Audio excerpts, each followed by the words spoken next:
اعوذ باللہ من الشیطان الرجیم بسم اللہ الرحمن الرحیم السلام علیکم ورحمۃ اللہ وبرکاتہ۔ معزز ناظرین، آج ہم بات کریں قائد اعظم کے بارے میں جن کا اصل نام محمد علی جناح تھا۔ قائد اعظم 25 دسمبر 1876 کو کراچی میں پیدا ہوئے۔ آپ کے والد کراچی کے ایک تاجر تھے۔ ابتدائی تعلیم کراچی ہی کے سکول میں حاصل کی۔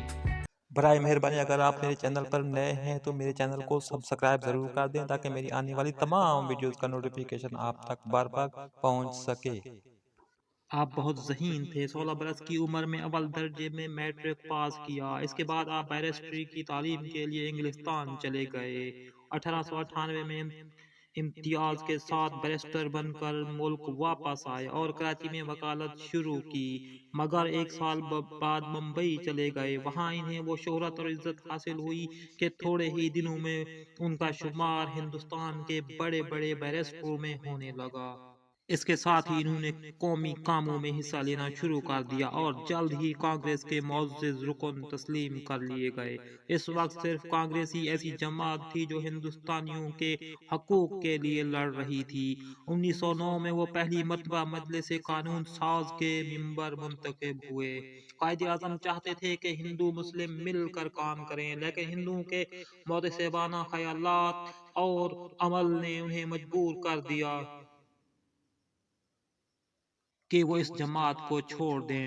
چنانچہ انہوں نے کانگریس کو چھوڑ کر مسلم لیگ میں شمولیت اختیار کر لی۔ بعد میں آپ تاحیات مسلم لیگ کے صدر منتخب کر لیے گئے۔ آپ نے ہندوستان کے تمام مسلمانوں کو ایک جھنڈے تلے جمع کیا اور مسلمانوں کے لیے ایک آزاد حکومت کا مطالبہ کیا۔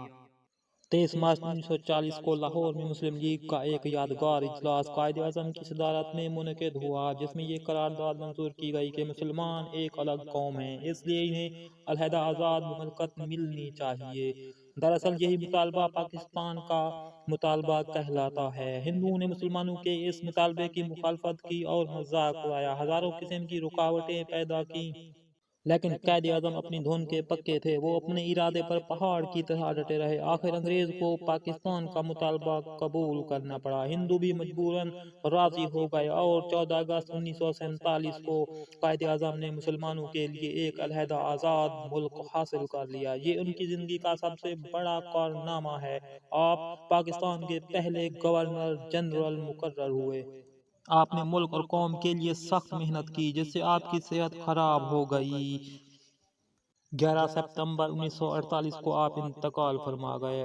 آپ اگرچہ اب ہم میں نہیں رہے، لیکن آپ کا کارنامہ تاریخ کے اوراق میں سنہری حروف سے لکھا جائے گا۔